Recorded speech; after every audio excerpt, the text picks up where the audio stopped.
All right, guys, today we are going to take a look at the electron transport chain. So, we've talked about glycolysis and we've talked about pyruvate oxidation, we've talked about fatty acid oxidation, and the citric acid cycle. And at this point, we have yet to make significant amounts of ATP. If you need to review what we went over in the previous module, coming into this one, kind of get an idea of where we're at, um, go back through, look at where we are at in glycolysis. You should find that we've only made a couple ATP, and that we didn't really make any ATP in pyruvate oxidation, and we made a couple ATP in the citric acid cycle. So right now, you really only have about 4 ATP from our original glucose molecule. So clearly, most of the energy that was in the glucose molecule has not been utilized yet. And at this point, it's in those high energy electrons that we have been passing to our high energy electron carriers, NAD and FADH. So now we need to look at where we're going to take those electrons, and that's going to be to our electron transport chain. So the electron transport chain is a membrane-based mechanism. It requires a inner membrane to be able to create a proton gradient. So we can see here that there are two different mechanisms that utilize this type of mechanism. We've got oxidative phosphorylation, which is what we're going to be talking about today, where an organism takes in energy from food and eventually uses the energy that's in those molecules to pump protons into a space here. Now, the other thing that can utilize this that we're going to talk about in our next module is going to be photosynthesis. So here, instead of the energy coming from food, it's going to come from the sun. Same process is going to occur though. That energy is going to be used to pump protons against their gradient. So remember when we see active transport, when we see protons being pumped, we're setting up a gradient that contains potential energy. As soon as we do that, we now have a mechanism to drive some other process here. And in this, what we're going to be seeing is that we're going to drive the process of making that ATP, because we really have not gotten very much out of our glucose molecule at this point. So how do we use this, this membrane-based mechanism? What we're going to see is these high energy electrons that are being shuttled from glycolysis, from pyruvate oxidation, from fatty acid oxidation, from the citric acid cycle. They're being shuttled over to this series of proteins in the inner mitochondrial membrane. And as we bleed off the energy in those electrons little by little, by passing them from one protein complex to the next, that energy that's going to be released is going to be utilized to pump protons, which means that the proteins, most of the proteins involved in the electron transport chain, are in fact proton pumps. They are not the type of pumps that we have seen thus yet that utilize ATP to pump against a gradient. These types of pumps would actually utilize the energy directly from the electrons to pump the protons. From that point, we've created this very high potential proton motive force that is then going to be utilized to run this enzyme, ATP synthase, that will then form that bond between ADP and inorganic phosphate to synthesize ATP. So all of this relies on a membrane because we need to be able to separate those protons specifically from the different spaces so that we can sort of sequester them and push them and create that gradient so it can be utilized later. So these proteins are in the inner mitochondrial membrane. So remember that our mitochondria actually has a double membrane. We've got that folded inner membrane and then the outer membrane. So these are embedded in the inner membrane. So we've got the inner membrane, and then we're going to have the intermembrane space here between the two membranes. And then we're also going to have the matrix in here inside of that inner membrane where all of these different processes are taking place. This is the part where we require oxygen.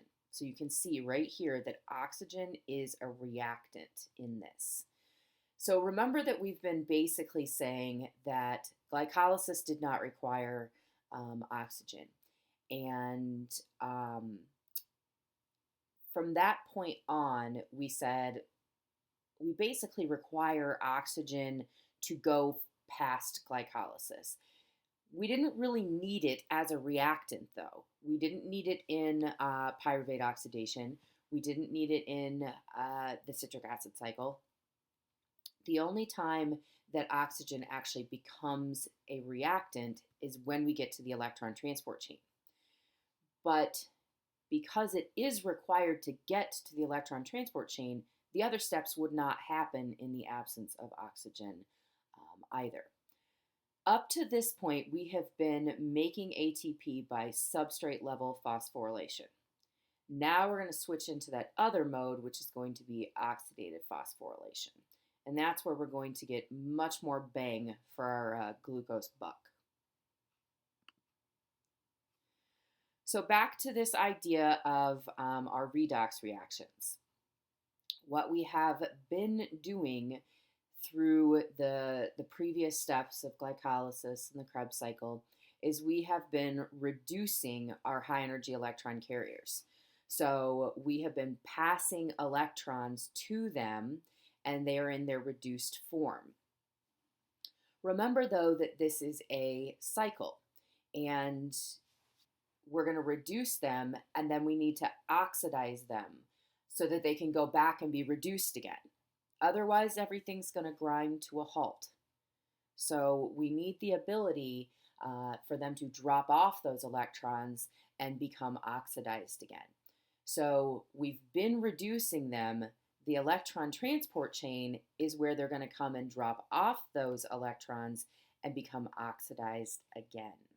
So we need to give them a place to do this, or cellular respiration will stop.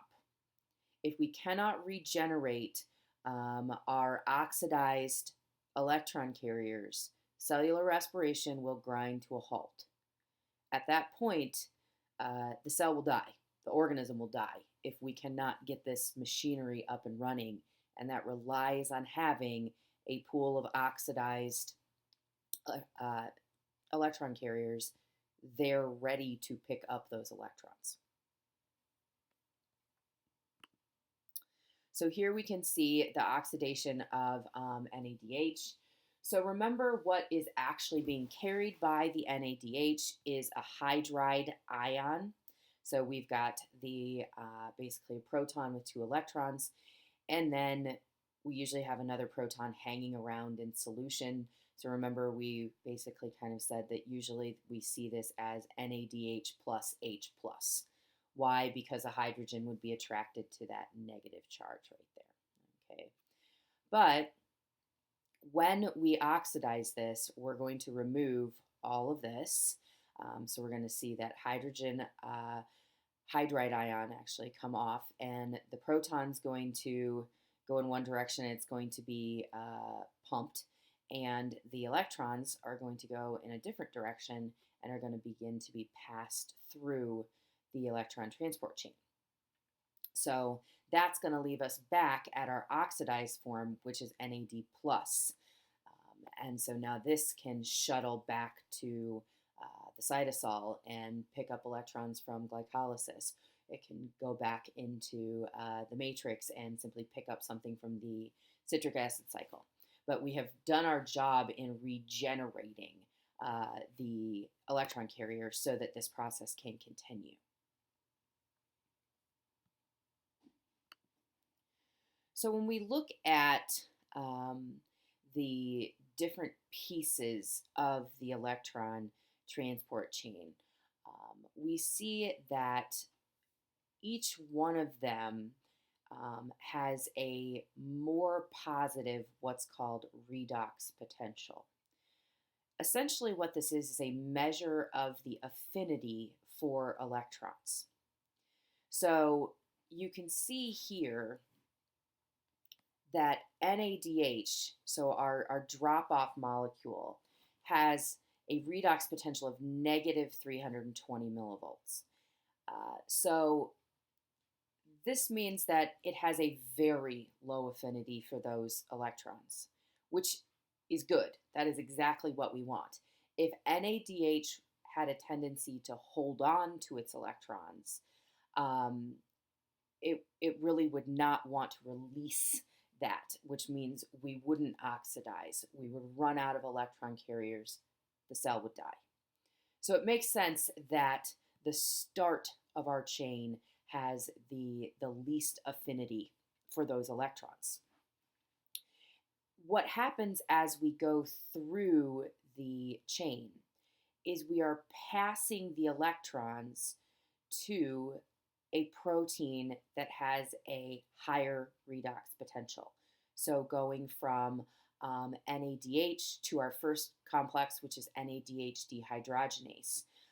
So we're going from, somewhere around 320 down to somewhere around negative 200, and then to ubiquinone, which is, close to, maybe a little over 0, and then continuing into cytochrome C reductase, cytochrome C, and then cytochrome C oxidase. So by the time we're down at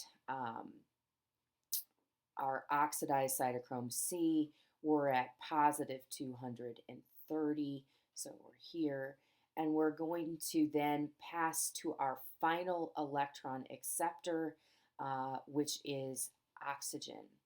And oxygen has the most positive redox potential, which means it has the highest affinity for those electrons.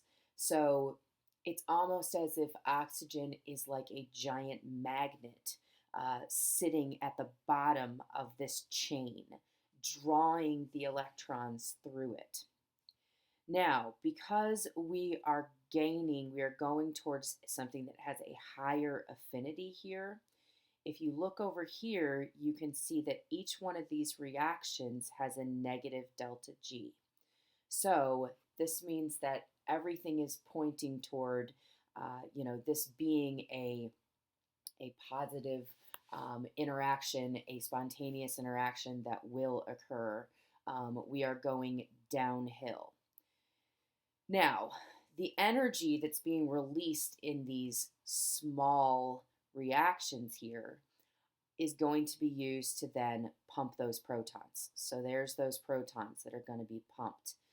So instead of that energy just all being released at one time in a giant release of heat, we're going to hold on to the energy and use it to pump the protons by harnessing it to do work. So if we kind of boil the electron transport chain down to the major components here. So just to kind of give you orientated, we're on the intermitochondrial membrane here. So this would be the intermembrane space here and the matrix down here. The membrane-bound components are going to be NADH dehydrogenase. That's usually indicated as number 1. Number 2 is actually missing. It's usually right here. It's succinate dehydrogenase. We'll see that one in a second. We've got a shuttle or a farrier that we call. called ubiquinone, usually shown as a Q. Then we've got cytochrome C reductase. Okay, that one's usually number 3. Then we've got cytochrome C, which is another farrier that's usually indicated by a C. And then the last protein, number 4, is cytochrome C oxidase. So you can see that numbers 1, 3, and 4 are all proton pumps. So as this electron is being drawn, and it's actually 2 electrons at once, being drawn through here, and that energy is being bled off little by little by little, we're going to utilize the energy to pump protons from the matrix into the intermembrane space. So that means that the pH in the intermembrane space is going to be lower than what we see in the matrix. So the pH out here is going to drop, and it's going to increase here due to the loss of the hydrogen ions. 1, 3, and 4 are essentially immobile in the membrane. Ubiquinone and cytochrome C can diffuse within and attach to the membrane. That's why they're called farriers. So the electrons are essentially picked up here, and then ubiquinone shuttles over to cytochrome C reductase. Same thing here, except it's attached only to one leaflet. It picks those electrons up and shuttles them over to the next protein in the pathway here. So let's take a look at this proton motive force that we are going to be setting up. So we've talked about electrochemical gradients before. And remember, we talked about this in terms of the sodium and potassium on the different sides of the membrane, and how in the case of sodium, the two forces are going in the same direction, and in the case of potassium, they're going in opposite direction. So we've looked at this concept before. A proton motive force specifically deals with hydrogen, and because hydrogen is going to affect pH, the two components of our electrochemical gradient in a proton motive force would be a voltage, so same concept that we've seen before, with a more positive here in the intermembrane space and more negative in the matrix, and then a pH gradient due to this clustering and sequestering of hydrogen ions in the intermembrane space. So the two components are not equal. By far, the bigger component is going to be the voltage. Okay, the difference in voltage across the inner mitochondrial membrane is the major driving force of this movement here. However, because the pH gradient is also moving in the same direction, we get an even bigger movement when you sort of add the pH onto the membrane potential force. So in our case, both of these are moving down their gradient. So we've got negative delta G's here, and these are all a favorable movement of the electrons. All right, to break it down into the details here, I'm going to be posting another video of me drawing this entire process out on a board. And then you guys are going to get a chance to do that too, because I really think that that's the best way to sort of walk through this. So I'm not going to spend a lot of time on it right here, but while you draw through yours, you should probably refer back to this slide. So here you can see that NADH is going to drop off its 2 electrons at this first complex, which is NADH dehydrogenase. Those 2 electrons will get pulled through, and we're going to pump 4 protons into the intermembrane space with that energy. That oxidizes NADH back to NAD+, and we're off. It's off going somewhere else, doing its thing, picking up some more electrons. So you can see here that as that energy flows through, those electrons flow through, we pump protons. FADH2 is going to drop off its electrons farther down the chain at the second enzyme complex, which is succinate dehydrogenase. We've seen dehydrogenases before. We know that they're taking a hydrogen and also electrons. And so when we are losing an electron, we're being oxidized. So the job of these first two carriers is to oxidize those reduced electron carriers. So FADH2 is going to drop off here. Now, number 2 is not a pump. So you can see it's not pumping any protons here. It's simply there to pick up those electrons from FADH2. So now the 2 electrons coming here, the 2 electrons coming from here, they're going to get drawn through. Each time 2 electrons passes through, we pump 4 protons. And then we give them to the next barrier here, which is cytochrome C, and it's going to get pulled through the next one. Those 2 electrons are going to use to pump 4 protons. Once the electrons have come through that number 4, which is cytochrome C oxidase, they're going to meet up with protons, oxygen, and they're going to make water. So this is what's called metabolic water. Humans make about 250 mils of metabolic water a day. So it's roughly about 10% of your daily allotment. Now, that takes care of the electrons. We've made water. We've pulled the energy out of the electrons in a step-by-step fashion. We still haven't made any ATP. All of that potential energy is up here in this gradient. We've been pumping these protons into this intermembrane space. We're going to give them one place to come down their electrochemical gradient, and that's going to be through an enzyme called ATP synthase. As the protons flow through, we are going to essentially turn this molecular motor that is ATP synthase, and we're going to drive the synthesis of ATP by allowing these protons to come flowing down that gradient. That's how we're going to take that potential energy in the proton motive force and actually utilize it to make the ATP. You can see that the difference between NADH and FADH2 is where they drop off their electrons. When NADH comes in and those 2 electrons come off, because it starts over here, we're going to end up pumping 4, 8, 12 protons.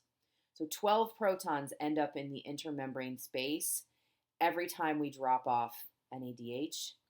That's going to give us enough energy to make about 2.5 ATP molecules. FADH2 misses this one because it's already past it. So when FADH2 drops off, we're only going to pump 4, 8 protons. So we're going to get about 1.5 ATP from each of our FADH2 molecules. So that's the difference between them, is that you're not pumping the same number of protons, and the energy to drive ATP synthase lies in the protons that are pumped over the membrane. So this is the process of oxidative phosphorylation, where we actually pair a potential energy source in that proton motive gradient, or that proton motive force, and then utilize it, allowing the driving process of this enzyme, ATP synthase.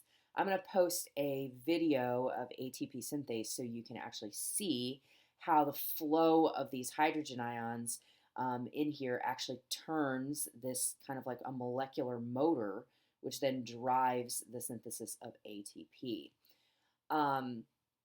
Generally, ATP synthase can crank out more than 100 ATP molecules per second.